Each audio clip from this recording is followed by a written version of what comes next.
Hola, muy buenos días. Mi nombre es Lucrecia Artí. Yo coordino una sala de internación en el Hospital Garrahan y actualmente soy la secretaria de Educación Continua de la Sociedad Argentina de Pediatría.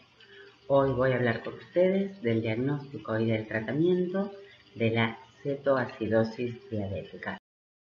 La diabetes es hoy la tercera enfermedad crónica entre los niños y adolescentes de todo el mundo y su incidencia está en franco aumento, tanto la diabetes tipo 1 como la diabetes tipo 2.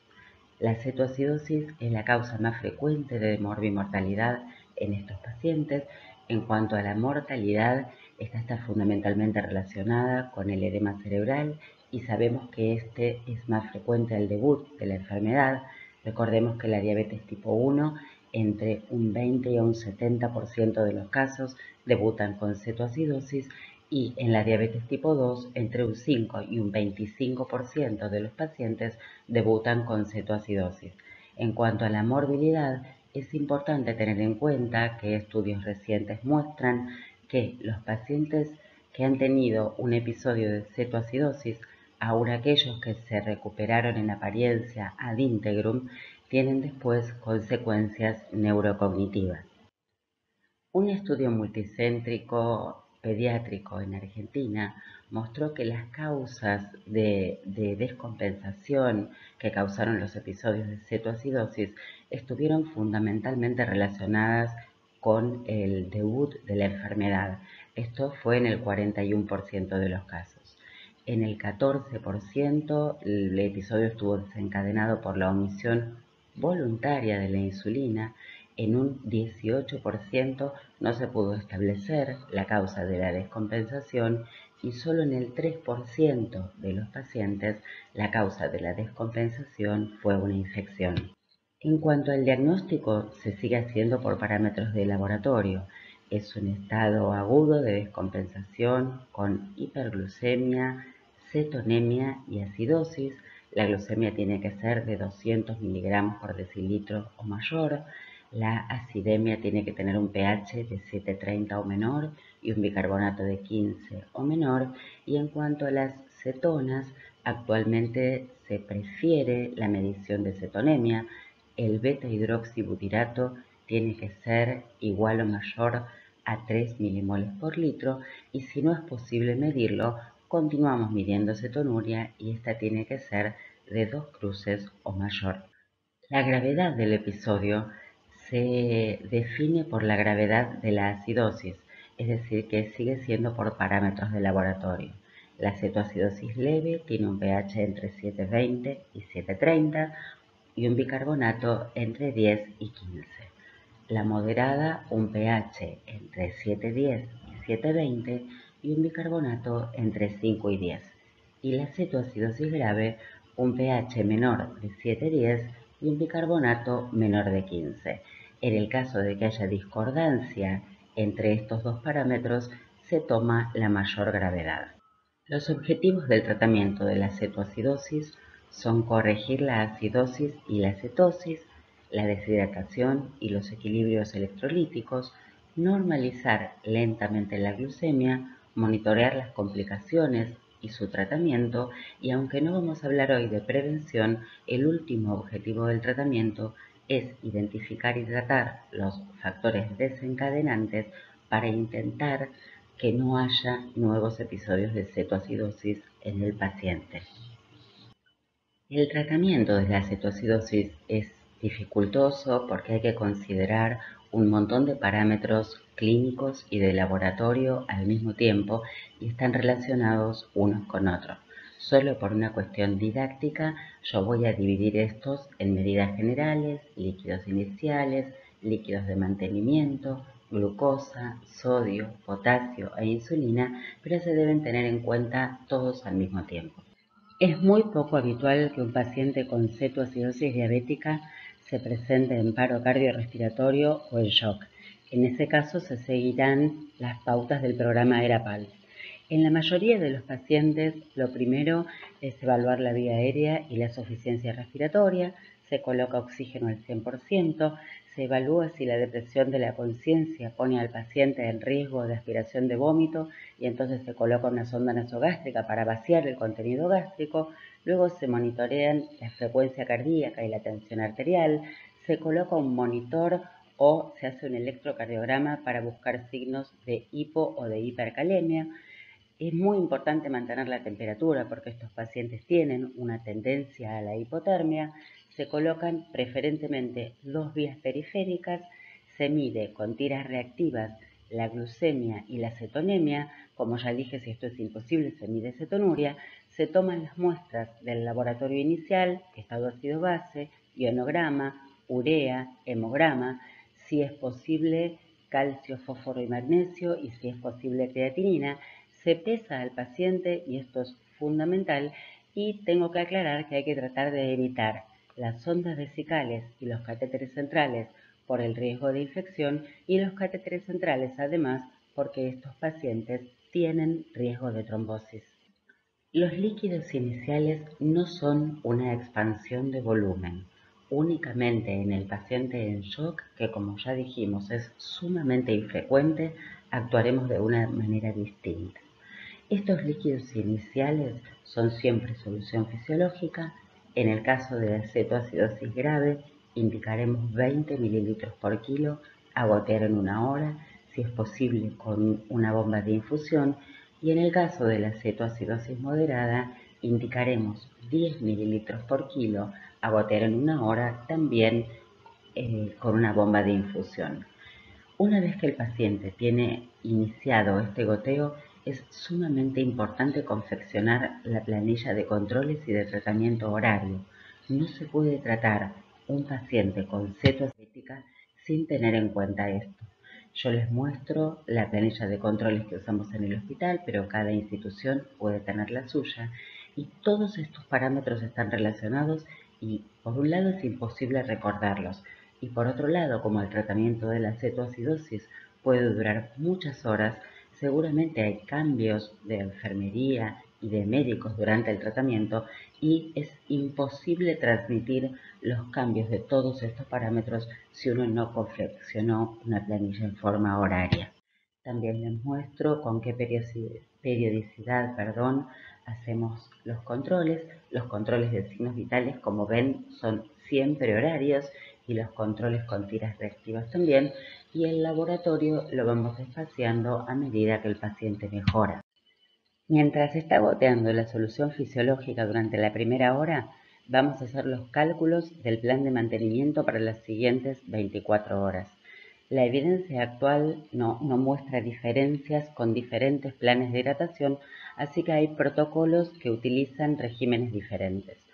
Nuestra decisión, porque al tratarse de un estado de deshidratación hiperosmolar, la valoración clínica no es precisa, y porque además en la cetoacidosis las pérdidas concurrentes van variando con el tiempo, cede la poliuria, ceden los vómitos, fue estandarizar la cantidad de líquidos según la gravedad del episodio de cetoacidosis. En la cetoacidosis grave indicamos 3.500 mililitros metro cuadrado día, con un máximo de 6.000 mililitros en el día. Y en la cetoacidosis moderada utilizamos 3.000 mililitros metro cuadrado día, con un máximo de 5.000 mililitros. Es muy importante recalcar que en las primeras 4 horas de tratamiento no se deben superar los 50 mililitros por kilo, es decir, sumando los líquidos iniciales y las 3 primeras horas del plan de mantenimiento, no hay que superar estas cantidades porque esto aumenta el riesgo de edema cerebral. Otra aclaración es que en los pacientes obesos se considera el peso ideal, es decir, hay que medir al paciente, buscar la talla de ese paciente, a qué edad corresponde en el percentilo 50, y buscar el percentilo 50 de peso para esa edad. Y con ese peso es que haremos todos los cálculos. Y en ningún caso usamos para los cálculos pesos mayores de 70 kilos.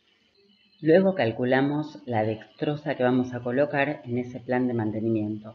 Hay algunos protocolos que no la usan hasta que el paciente llega a 200 de glucemia. En nuestro protocolo colocamos dextrosa desde el inicio. En la mayoría de los pacientes utilizamos dextrosa al 2,5%. Únicamente en los pacientes que tienen una glucemia menor de 250, comenzamos el plan con una dextrosa al 5%. Para tratar de disminuir lentamente la osmolaridad y disminuir el riesgo de edema cerebral, uno busca que la glucemia vaya bajando muy paulatinamente. Entonces, el ritmo de descenso que buscamos es alrededor de un 10% por hora y nunca más de 100 miligramos por decilitro. Si la glucosa baja a más de esa velocidad, lo que hacemos es ir aumentando la concentración de dextrosa en el plan. Si tiene una dextrosa al 2,5, la aumentamos a 5. Si tiene una dextrosa al 5, aumentamos al 7,5 y así progresivamente para disminuir el riesgo de hipoglucemia y, como ya dije antes, para que los cambios de osmolaridad sean más paulatinos y más lentos. Si la glucemia desciende demasiado rápido o por debajo de 250, el primer paso es descartar que haya habido errores en el plan de hidratación, que hayamos tenido un error en el cálculo, que lo que esté pasando sea menos que lo que indicamos, que la dextrosa que tiene colgada el paciente tenga una concentración de dextrosa menor a la que indicamos, que la vía esté infiltrada, que haya habido errores en la administración de insulina, o porque nosotros hicimos mal el cálculo, o porque no se entiende la indicación médica, o por un error de enfermería, pero que el paciente haya recibido más insulina de la que necesitaba, y aumentamos la concentración de dextrosa para que el paciente no tenga riesgo de hiperglucemia, de hipoglucemia. En algunos casos excepcionales hemos tenido que llegar a concentraciones de dextrosa de 12,5% y esto se debió a errores en la indicación de insulina. Luego vamos a calcular la concentración de sodio en los líquidos de mantenimiento. Si bien hay un trabajo publicado en el New England que no mostró diferencias importantes con diferentes concentraciones de sodio, nosotros decidimos seguir utilizando concentraciones de sodio relativamente altas para que estos cambios de osmolaridad sean más lentos. El sodio que se utiliza para los cálculos es el sodio corregido, no el sodio medido por el laboratorio. Nosotros sabemos que por cada 100 miligramos que sube la glucemia, el sodio desciende alrededor de 1,6 miliequivalentes por litro. Entonces, para hacer las cuentas utilizamos el sodio corregido. Aquí tienen la fórmula. Si uno no la recuerda, simplemente si un paciente tiene 140 de sodio y tiene una glucemia de 200, diré que tiene 2 puntos más de sodio corregido. Si tiene 200 de glucemia por encima de lo normal, diré que tiene 4 puntos más de sodio corregido. En los pacientes con un sodio corregido de 130 o más, iniciamos los líquidos de mantenimiento con sodio a 100 miliequivalentes por litro. En los pacientes que tienen menos de 130 de sodio corregido, utilizamos en el plan de mantenimiento al inicio 140 miliequivalentes por litro de sodio. Lo que esperamos es que durante el tratamiento, por esta relación que expliqué antes entre la glucemia y la natremia, a medida que la glucemia vaya disminuyendo, la natremia vaya aumentando. Por cada 100 que baja la glucemia, la natremia debe aumentar entre 1 y 2 miliequivalentes por litro. Esto es para mantener una osmolaridad plasmática relativamente estable, porque los cambios bruscos de osmolaridad favorecen la aparición de edema cerebral. Así como la osmolaridad plasmática normal se encuentra entre 280 y 290 milismoles por litro, los pacientes con cetoacidosis tienen cifras mayores a 300. Y uno lo que busca es que esta osmolaridad disminuya a un ritmo entre 1 y 2 milismoles por litro por hora y no más rápido. En los pacientes sanos la osmolaridad fundamentalmente está dada por el sodio. ¿Por qué? Porque en la fórmula el sodio se multiplica por 2 y la glucemia se divide por 18. Entonces, en un paciente con glucemia de 80, la glucemia no juega un rol muy importante. Ahora, en la cetoacidosis, si un paciente tiene 600 de glucemia, la glucemia sí juega un rol muy importante en la osmolaridad, entonces uno tiene que tenerla muy en cuenta. Como dijimos al inicio, antes de tener el potasio de laboratorio, hacemos un electrocardiograma para buscar signos de hipo o de hipercalemia. La hipocalemia es mucho más frecuente y uno buscará el aplanamiento de la onda T, el infradesnivel del ST o el aumento de voltaje de la onda U. La hipercalemia es bastante infrecuente y el primer signo será la elevación de la onda T. A diferencia de lo que ocurre con los cálculos de sodio, todos los cálculos para el potasio del plan se hacen con el potasio medido, con el potasio que me informa el laboratorio. Si el paciente tiene un potasio de menos de 2,5 miliequivalentes por litro, hay que hacer una corrección rápida de potasio y se difiere el resto del tratamiento.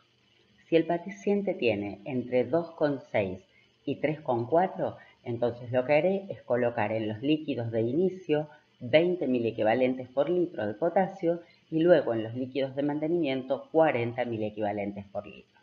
Si el paciente tiene una calemia normal, es decir, entre 3,5 y 6, no colocaré potasio en los líquidos de inicio e iniciaré el mantenimiento con 40 miliequivalentes por litro. Únicamente en aquellos pacientes que tienen una calemia de más de 6 se difiere la indicación de potasio, es decir, que se comienza el plan con 0 de potasio hasta constatar diuresis y estudiar la función renal. Si el potasio durante el tratamiento baja a menos de 3,5, entonces uno aumenta progresivamente la concentración de potasio en el plan. Primero a 50 miliequivalentes por litro, lo mide a la hora, si la calemia sigue baja, lo vuelve a aumentar hasta 60 miliequivalentes por litro.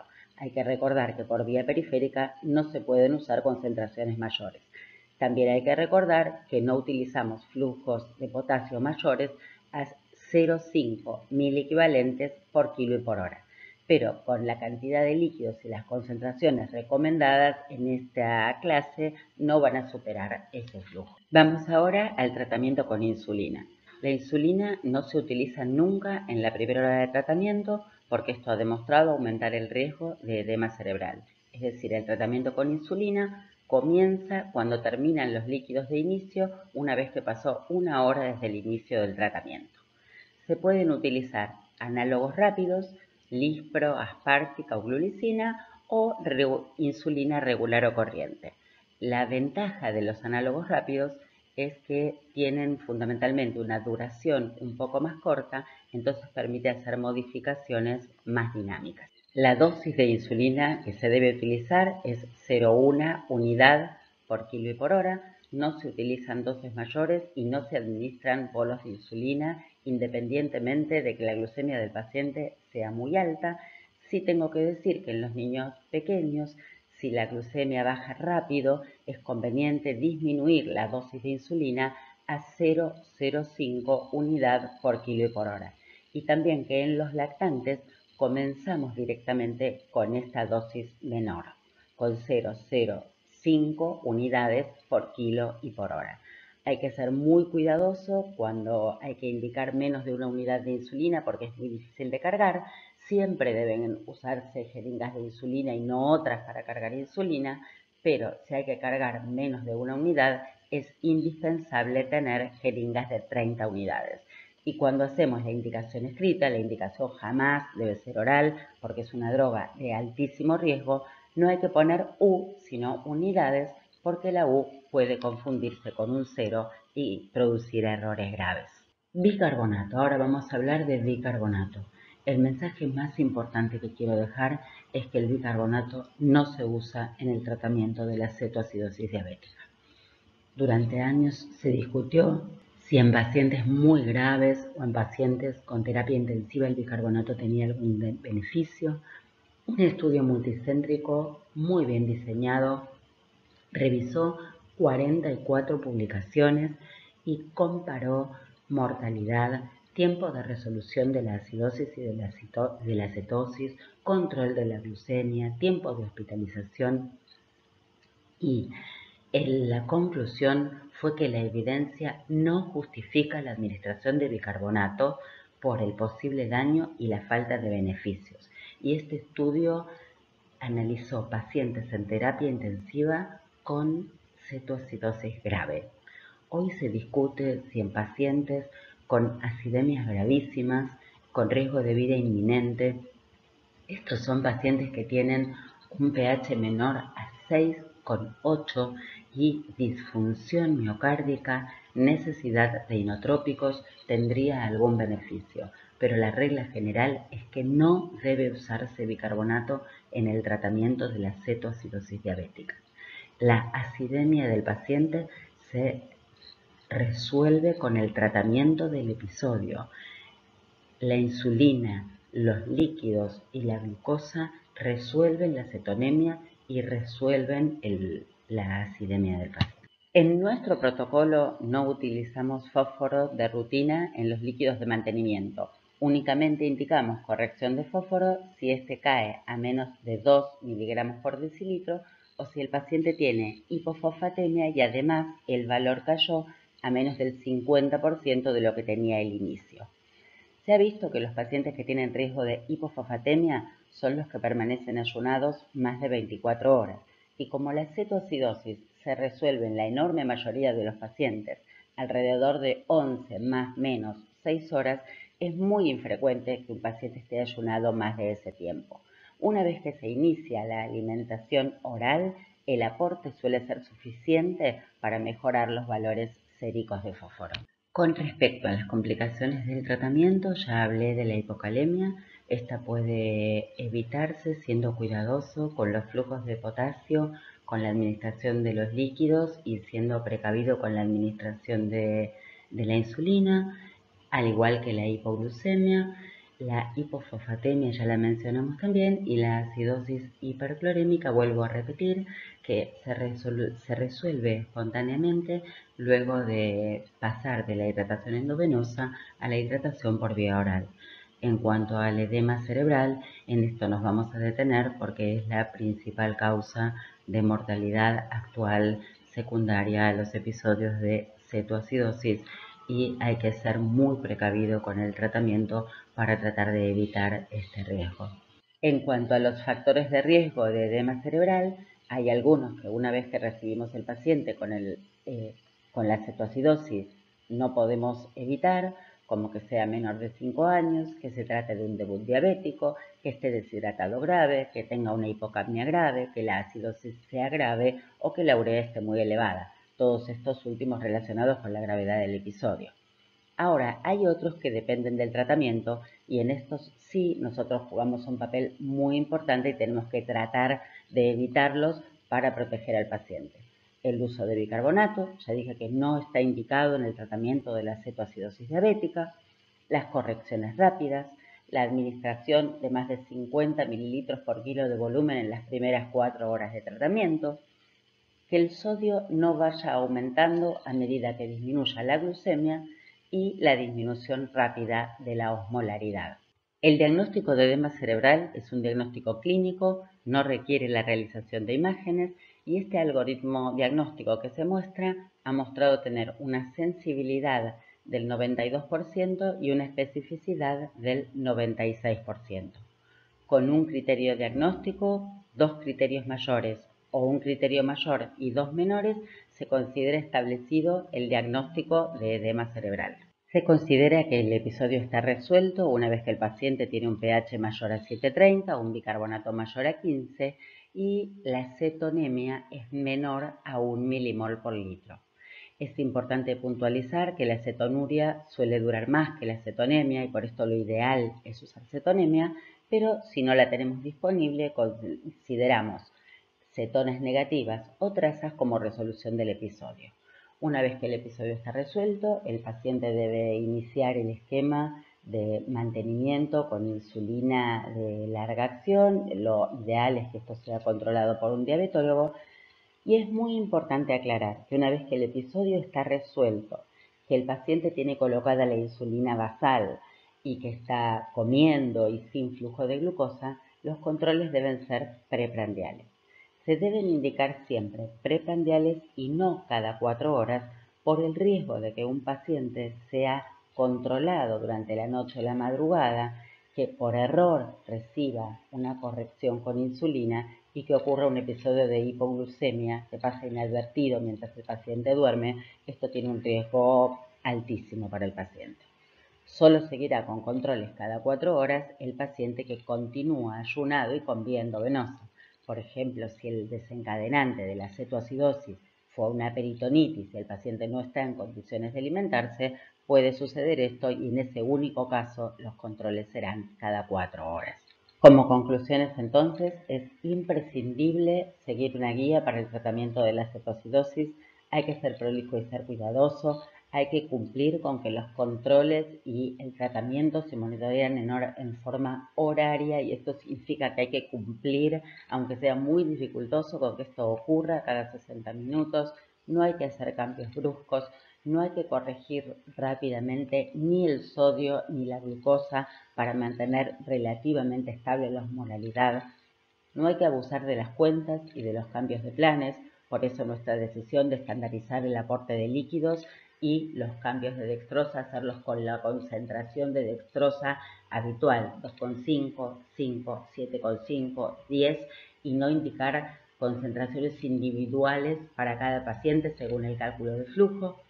Hay que mantener la glucemia alrededor de 250, hay que mantener el potasio alrededor de 3,5, hay que cuidar que el descenso de la osmolaridad sea muy paulatino y vuelvo a recalcar, no hay que usar bicarbonato. Les agradezco muchísimo su atención, espero que esta clase les sea de ayuda y pueden comunicarse conmigo ante cualquier duda. Desde la SAP intentaremos todo el tiempo seguir brindando educación continua de la mejor calidad a pesar de las circunstancias actuales. Muchísimas gracias.